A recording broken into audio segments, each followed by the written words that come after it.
13h30 à Kinshasa, c'est l'heure de votre journal. Une déclaration à la une de l'actualité de ce mardi.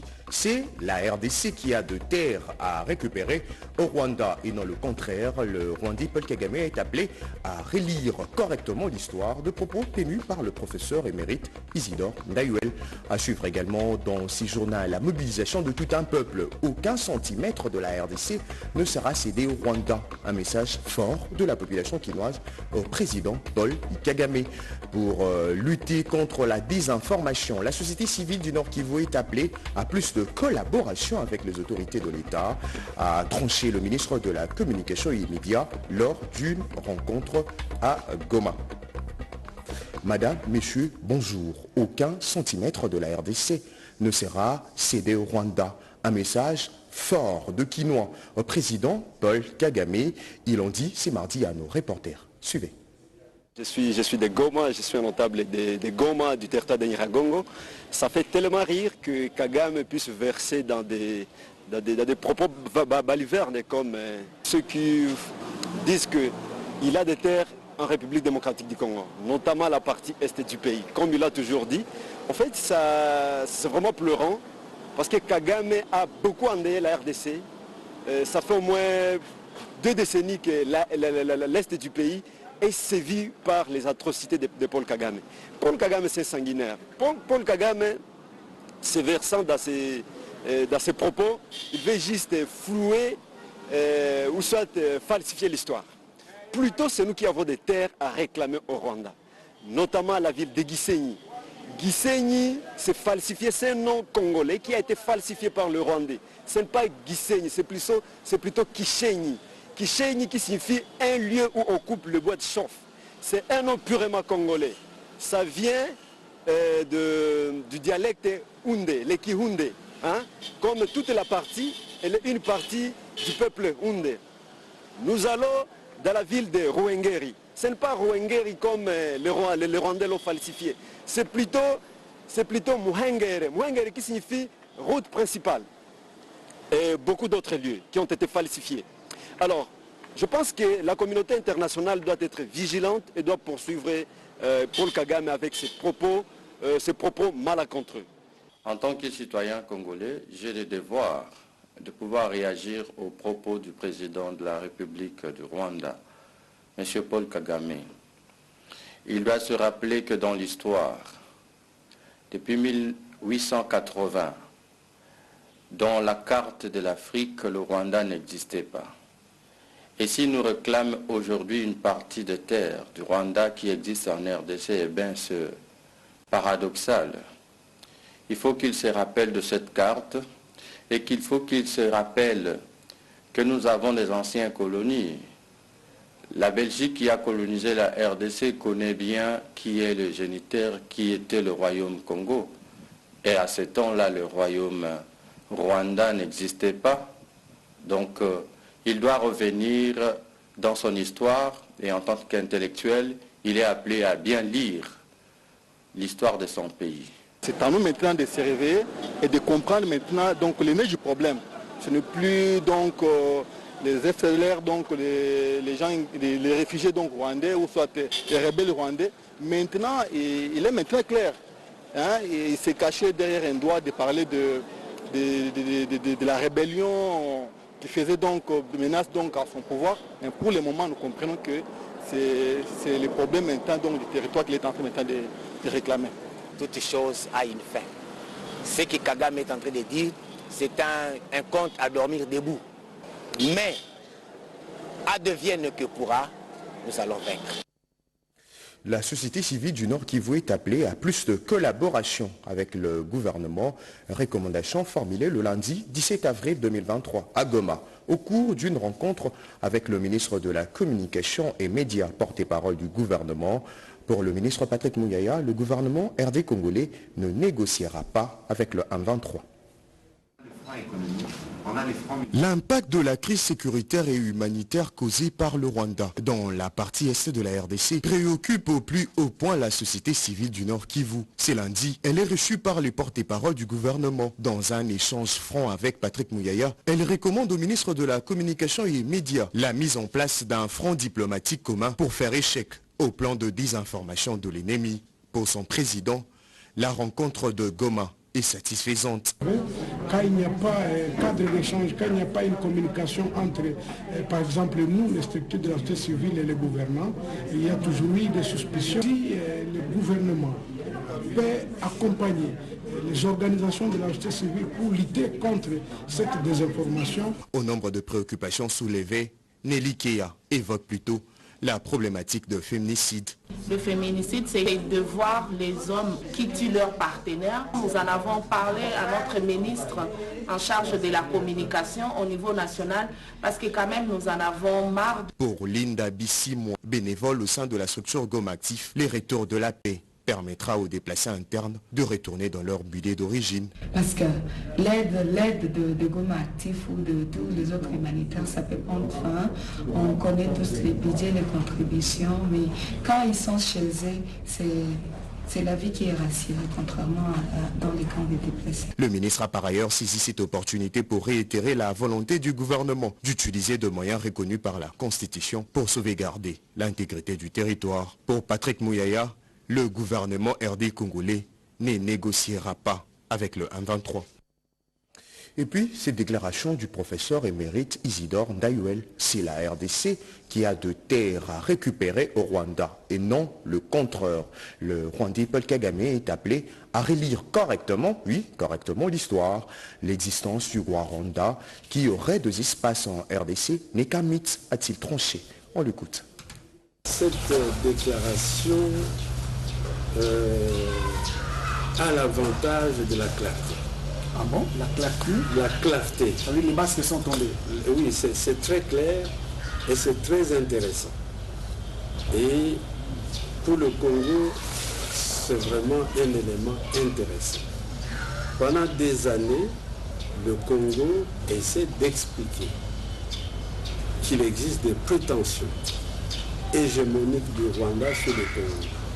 Et le monde international n'en croit pas à ses oreilles, non, c'est pas vrai, etc., etc. Bon, voilà que pour une fois, très clairement, on nous dit non, si nous faisons la guerre depuis 25 ans, c'est parce que nous voulons récupérer, soi-disant, nos terres. Alors au moins maintenant, la chose est claire. Mais on peut se dire, s'il en était ainsi, mais fallait-il tuer tant de gens, faire la guerre pendant 25 ans? Si ce n'était qu'une prétention de cette nature, il existe des instances internationales pour pouvoir en juger. Je pense, très honnêtement, que pour qu'un jour nous ayons des rapports sains avec le Rwanda, il y a une guerre salutaire qui doit se faire.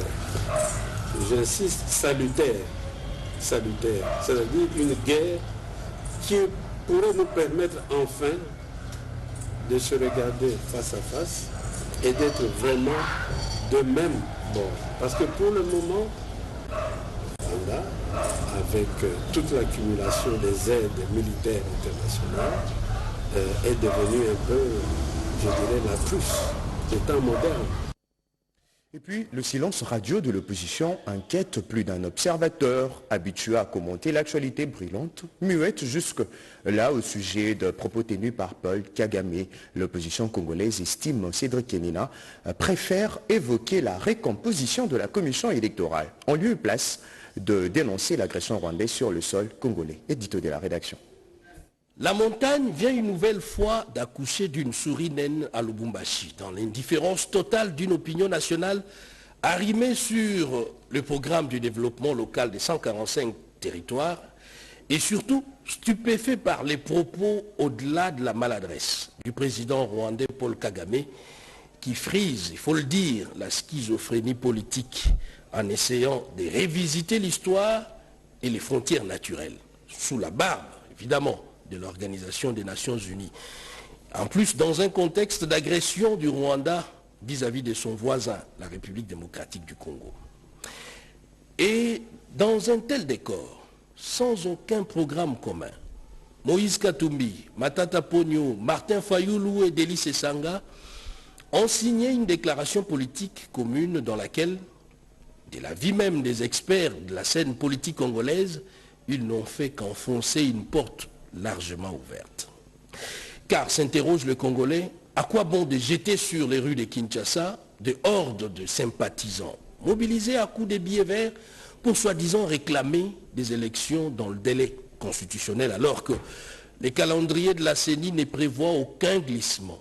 Comment ceux qui prétendent vouloir aller aux élections le plus tôt possible peuvent-ils en même temps exiger une dilatation du temps de pourparlers en vue de la récomposition du bureau de la CENI et de la Cour constitutionnelle? Mais alors, qu'est-ce qui se cache derrière la stratégie de pourrissement des opposants qui se contentent à marcher en reculant, en exigeant une chose et son contraire en même temps? Dans un autre registre, les Congolais sont nombreux à se demander si les oppositions réunies à Lubumbashi vivent sur la même planète qu'eux. De toute évidence, les pays que le quattro de l'opposition décrit comme ayant des prisonniers politiques à libérer ou encore les libertés fondamentales en danger n'est pas la République démocratique du Congo, dont tout le monde sait qu'elle vit sous la dispensation de l'état de droit depuis que l'héritier testamentaire du docteur Étienne Tshisekedi Wamulumba, qui évidemment Félix Antoine Tshisekedi, exerce la magistrature suprême. Il s'ensuit qu'il y a vraisemblablement une constipation d'idées dans le chef des oppositions en récomposition, telle qu'elle a si bien fustigé l'ancien Premier ministre Adolphe Muzito, qui a vertement refusé de se joindre au quattro d'enfer pour cause d'absence criante d'offres politiques. Pas sûr que les Congolais qui ont appris à apprécier la volonté politique et leadership éclairé du chef de l'État Félix Tshisekedi puissent finalement alors se laisser distraire par des oiseaux de mauvais augure obnubilés par une boulimie du pouvoir à nul autre pareil, en restant curieusement, ça il faut le souligner, silencieux face aux propos moyenâgeux du président rwandais à la recherche de nouvelles terres en plein XXIe siècle. Que disent-ils de ces propos gravissimes et provocateurs du président rwandais? Que pense-t-il de la situation dramatique que vit la population dans la partie est du pays? Au regard de ces mutismes de l'opposition, que vaut pour eux la situation actuelle? La balkanisation ou les prébendes politiques dont ils sont friands? Il faut agir comme un seul homme, car le complot contre la RDC est connu. Modeste Bahati Lukwebo, président du Sénat, invite la classe politique congolaise à une prise de conscience collective pour privilégier l'intérêt de la patrie face à l'agression rwandaise. Par ailleurs, le Sénat a voté l'adoption du projet de loi portant prorogation de l'état de siège sur une partie de la RDC. Sandra Nyangui. Le Sénat a, au cours d'une plénière tenue ce lundi 17 avril 2023, adopté le projet de loi portant prorogation de l'état de siège sur une partie du territoire national. La plénière était présidée par le président Modeste Bahati Lukwebo. Sur les 109 membres qui composent la Chambre haute du Parlement, 95 sénateurs ont pris part au vote.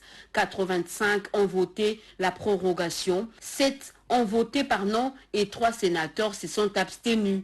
Le speaker de la Chambre haute du Parlement, Modeste Bahati, a mis à profit cette occasion pour appeler toute la classe politique congolaise à une prise de conscience collective pour privilégier d'abord l'intérêt de la patrie face à l'agression de notre pays par le Rwanda. Le complot, ce n'est plus un secret, donc c'est connu.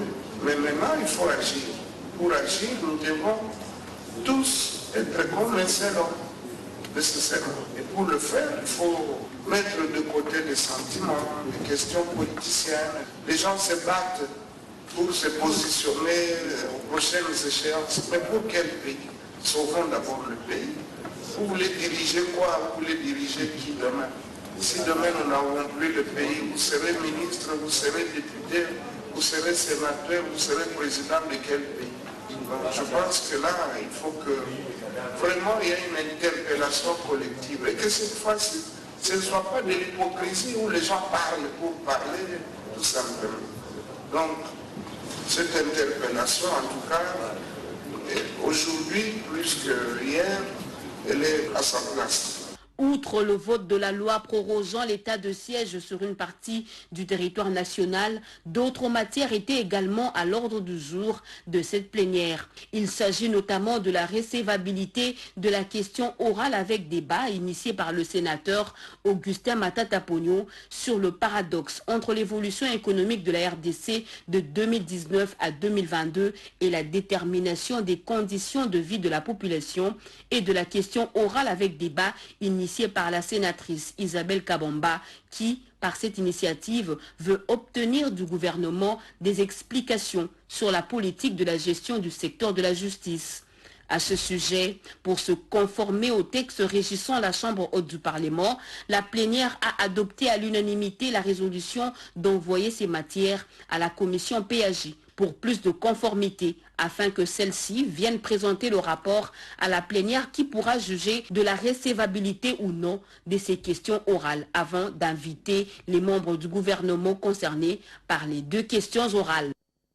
Ne soyez pas étonnés de voir de postes de police pillés ou brûlés, de gens tués, aussi de commerces vandalisés. Mesdames et messieurs, l'insécurité gagne du terrain à Kisanso et Manzalemba. Pour mettre fin à cette situation digne d'un film d'horreur, le vice-premier ministre en charge de l'Intérieur évoque la mise en place d'un numéro vert pour traquer le malfrat. Alain Bikaï. Des pertes en vies humaines, des postes de police pillés, des commerces et habitations vandalisés, tels est le bilan des bagarres rangées des jeunes Kuluna de la commune de Kinseso et ceux de Manzalemba dans la commune de Lemba du week-end passé. C'est hors la loi défie même l'État, un véritable Far West. Informé de la situation, le patron de la sécurité nationale, Maître Peter Kazadi, s'est rendu sur le terrain pour s'enquérir de cette situation. Le vice-premier ministre, ministre de l'Intérieur et Sécurité a été accueilli à Moïse par la population de ce coin de la capitale, victime des actes barbares causés par ces inciviques. Dans une sorte de tribune d'expression populaire, Maître Peter Kazadi Kankonde a sollicité la collaboration des uns et des autres pour mettre fin à cette situation avant de leur annoncer la mise sur pied d'un numéro vert pour dénoncer tous ces malfrats. Ezali kosalama awa ezali anormal. Yango ngai ministre na bino national ya intérieur na ye awa pona otalisa ete l'État azali na ye pona koyebisa bino ke l'État azali na bino, l'État akoabandone bino te. Mais nalingi naloba eloko moko pona l'État asunga bino esengeli bino mpe bosunga l'État. Batu oyo baye kosala mobulu awa ezaka bandeko na biso oyo bofandi na bango. Nayebi bien ke na kati awa ba mususu bazali. Mais bino population bolingi ko dénoncer bango te. Tango boza ko dénoncer kuluna te. Yo mama, yo papa, yo elenge. Nanda kuna bino boyebi ke boza na kuluna na kati. Abimaka kata batu machette. Bozo loba bozo funda pa l'État te. L'État akosunga bino na nini? Soki kuluna na sali bioma akimi ayeko bata mananda ku bino bobombie. Séance tenante, le vice-premier ministre, ministre de l'Intérieur, a convoqué une réunion en urgence avec les bourgmestres de ces deux communes et les responsables des services de sécurité pour statuer sur ces cas et arrêter des stratégies.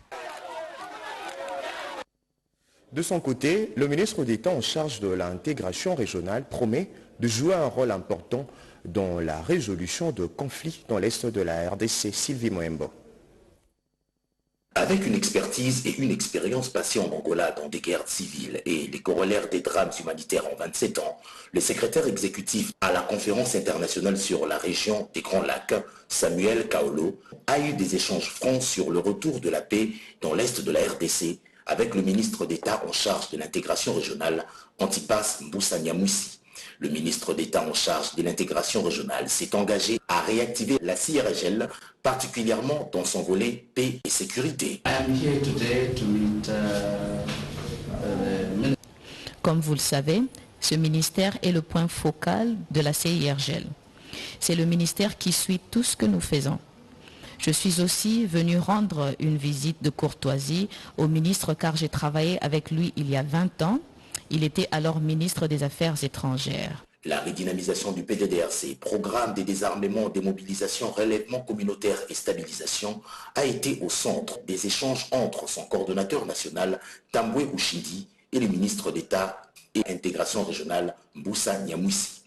Tambwe Ushindi a brossé à l'intention de Mbusa Nyamwisi un état des lieux d'avancement du PDDRC et a plaidé pour que chaque ministère qui compose le comité de pilotage du dit programme s'active pour son succès. Nous nous réjouissons de la présence du ministre d'État à l'intégration régionale, son Excellence Nyamwisi Antipas, avec son expérience, que nous pouvons puiser dedans sa sagesse pour que, ensemble, nous puissions voir dans quelle mesure nous pouvons stabiliser l'Est de la RDC. Il soutient également que le nouveau ministre d'État va jouer un rôle important dans la résolution de conflits dans l'Est, conformément à la vision du chef de l'État, Félix Antoine Tshisekedi Tshilombo. Changeons carrément de chapitre pour appuyer plutôt la vision du président Félix Tshisekedi de créer de millionnaires congolais. La fondation Jean-Claude Sungula octroie de crédits petites et moyennes entreprises. Le président de cette ONG l'a déclaré au cours d'une cérémonie de porte ouverte. Témoin de l'événement, Eric Kabamba. Les portes de la fondation Jean-Claude Sungula étaient grandement ouvertes au public de toutes catégories pour se rendre compte de la mission première de cette fondation. Une journée porte ouverte coïncidait avec des adhésions massives. Devant des centaines de Quinois venus des 4 coins de la capitale, le président de cet ASBEL, Jean-Claude Sungula, à cœur ouvert, a dévoilé les ambitions de sa fondation, axée essentiellement sur les actions sociales, conformément à la vision du chef de l'État, Félix Antoine Tshisekedi Tshilombo. L'octroi des crédits pour financer toutes les petites et moyennes entreprises pour créer plus tard de jeunes millionnaires congolais, c'est la base même de cette fondation. La grande réunion d'aujourd'hui était essentiellement focalisée sur ce que nous appelons la journée porte ouverte et d'adhésion massive des nouveaux membres à la fondation Jean-Claude Sungula. Nous avions aussi profité de cette occasion pour présenter le calendrier de nos activités à nos membres, ainsi qu'expliciter en long la façon dont nous allons travailler, les méthodes de travail ainsi que les critères d'éligibilité pour l'octroi de ce que nous appelons microcrédit. Quelques mois seulement après sa sortie officielle, cette fondation continue à s'étendre dans toute la capitale et son président procède déjà à l'installation des comités locaux des différentes entités. Dans un chapitre similaire, la formation politique Nouvel Arbre pour l'Éternel s'appuie sur la jeunesse pour s'implanter dans la capitale Kinshasa. Un appel à la prise de conscience a été lancé après cette activité qui consacre son insertion dans le paysage médiatique. Cédric Elina. Ils ont procédé par pyramide inversée, s'implanter d'abord dans l'arrière-pays pour gagner les grandes villes par la suite. Les voici arrivés à Kinshasa. Nouvel Arbre de l'Éternel, nouveau venu au sein de l'Union Sacrée, vient de s'implanter dans la capitale. Alors nous avons voulu d'abord commencer dans le Congo profond et puis après venir ici, finir à Kinshasa. Et aujourd'hui c'était la manifestation de la présentation du parti à Kinshasa. Vous-même vous avez été témoin de l'événement et nous avons décoré quelques cadres du parti. Voilà un peu l'objectif de l'organisation d'aujourd'hui. Moment indiqué pour décorer ces cadres et militants qui forment désormais un noyau dur pour affronter les échéances à venir et soutenir le chef de l'État Félix Antoine Tshisekedi. Tout à fait autre chose, le membre du mouvement de réveil de la jeunesse congolaise, membre de l'Union Sacrée de la Nation, réfléchissent déjà sur la stratégie pouvant permettre aux garants de la Nation de gagner la présidentielle de 2023. Iverson Kaboba. Toute action, les biens communs, les biens communs, les biens communs.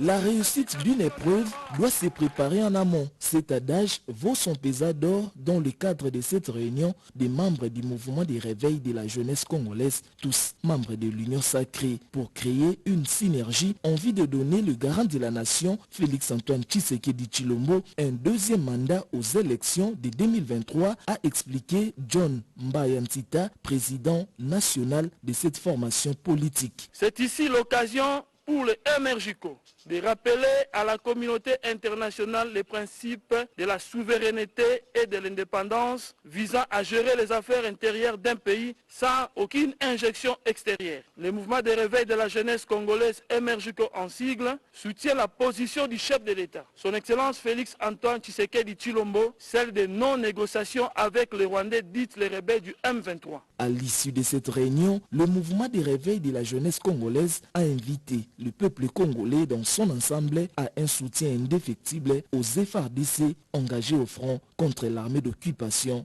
rwandaise. La femme congolaise est appelée à s'approprier du processus électoral en cours. Elle est également invitée à postuler lors des élections de 2023.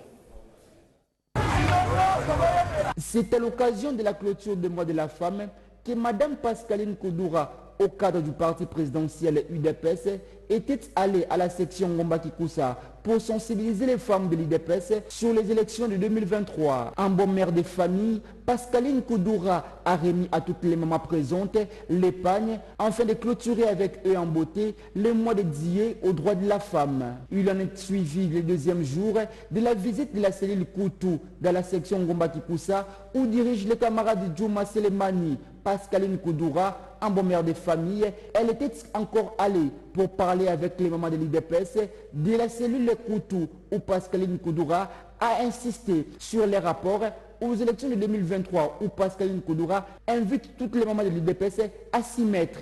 Donc nous avons préparé une rencontre avec les femmes pour les sensibiliser davantage, pour dire la promotion de la femme. Notre président de la République nous a déjà montré sa volonté politique de promouvoir les femmes, mais la responsabilité reste également dans le chef de la femme, c'est-à-dire de vouloir participer à la gestion de la chose publique et d'adhérer dans les partis politiques et au moment arrivé, au moment opportun, au moment venu, de se lancer, de jeter à l'eau comme les hommes pour pouvoir d'abord postuler et aussi participer, avoir le siège comme les hommes et pouvoir participer à la gestion de la chose publique. Signalons par ailleurs que Mme Pascaline Koudoura, au cadre du parti présidentiel IDPS, ne cesse d'aménager aucun effort pour la réélection du chef de l'État, Félix Antoine Tshisekedi Tshilombo, aux échéances électorales de 2023. Et puis, cette question qui taraude les esprits de travailleurs. Quel est le rôle d'un syndicaliste? La question a été posée et répondue par le professeur grand-père de l'Université de Kinshasa dans son ouvrage publié sur le syndicalisme, qui est un mouvement ayant pour objectif de grouper de personnes exerçant une même profession. Rodépanda. Ce vendredi 14 avril 2023, de première journée scientifique organisée à la faculté des sciences sociales, administratives et politiques de l'Université de Kinshasa en collaboration avec le Centre interdisciplinaire en sciences du travail. Cette cérémonie a été présidée par le professeur Jean-Paul Mbouya Koutoumissa, assistant principal directeur de l'UNIKIN, le professeur Jean-Marie Kaembentumba. 3 temps forts enregistrés, à savoir les exposés du deuxième jour des travaux dans l'avant-midi, premier épisode, ensuite les recommandations issues du rapport général et les baptêmes de 3 ouvrages scientifiques.